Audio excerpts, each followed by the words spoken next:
বাবা মার সন্তুষ্টি অনুযায়ী সন্তানের পথ চলা উচিত।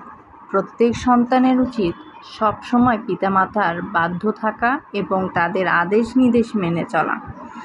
বাবা মায়ের যখন বার্ধক্য চলে আসে তখন তারা নবজাতক শিশুর মতো আচরণ করে। এক্ষেত্রে পিতামাতাকে বোঝা মনে করা যাবে না। ভাবতে হবে অভিভাবক গ্রহণ যা সন্তানের জন্য দায়িত্ব।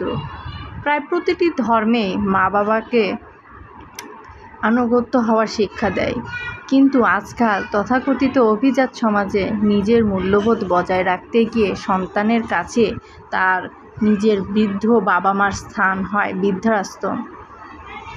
আমাদের শিক্ষিত সচেতন সমাজের উচিত এটা রোধ করা একান্ত কর্তব্য বলে আমি মনে করি। একজন পিতামাতা যেভাবে আদর যত্নে একটি সন্তান মানুষ করে গড়ে তোলে, সেভাবে সন্তানেরও দায়িত্ব মা বাবাকে যত্ন নেওয়া। তাই একটি সন্তানের সর্বপ্রথম দায়িত্ব পিতামাতার সাথে সুসম্পর্ক বজায় রাখা, তাদের প্রতি আনুগত্য প্রকাশ করা।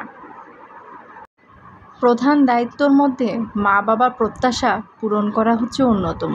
প্রত্যেক মা বাবা তার সন্তানের বিভিন্ন আশা ভরসায় লালন পালন করে।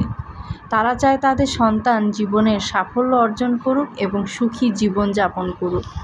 এর জন্যই মা বাবা প্রত্যেক সন্তানের পিছনে নিরলস প্রচেষ্টা চালিয়ে যায়। এই জন্য সন্তানের দায়িত্ব তার মা বাবাকে আশা প্রত্যাশা পূর্ণ করে দায়িত্ব পালন করা।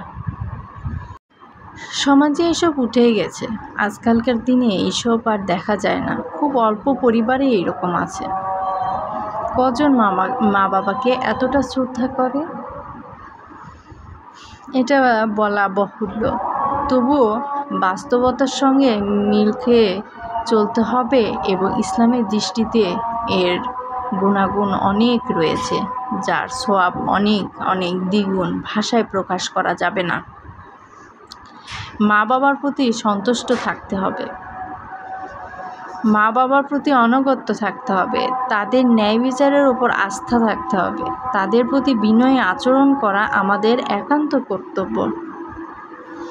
পিতামাতার আদেশ ও সম্মান বজায় রাখতে হবে।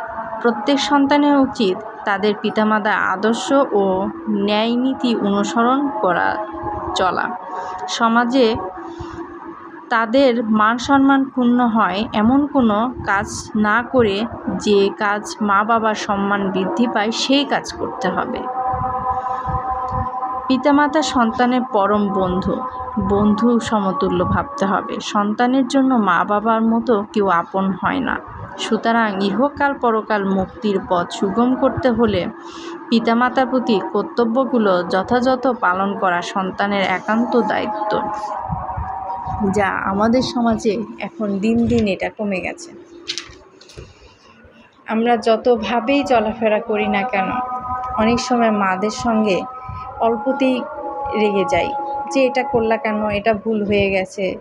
আসলে এটা করা যাবে না। এটা একদমই ইসলামে নিষেধ আছে। কারণ তারা যেটা বলবে সেটাই ঠিক। হয়তো বা ভুল হতেই পারে, কিন্তু বোঝায় বলতে হবে। আমরা এই বোঝানোটাই করি না। মা বাবাকে অনেকে আছে গালাগালি দেয়, অনেকে খারাপ কথাও বলে। তখন তাকে ইসলামের কথা স্মরণ করতে হবে এবং সেই অনুযায়ী কাজ করে কথা বলতে হবে। এই ধৈর্যটা আনতে পারলেই জীবনের সফলতা অনিবার্য। ইসলাম অনেক শান্তিপূর্ণ জায়গা, যেখানে অল্পতেই অনেক কিছু বোঝা যায় এবং অল্পতেই অনেকের মন জয় করা যায়। আমরা এইভাবে ইসলাম অনুসরণ করে যদি চলি, একদিন আমাদের লক্ষ্যে ঠিক পৌঁছে যেতে পারবো। মানুষ চেষ্টা করলে কি না পারে না, মানুষ চেষ্টা করলে কঠিনকেই সাধন করতে পারে। আর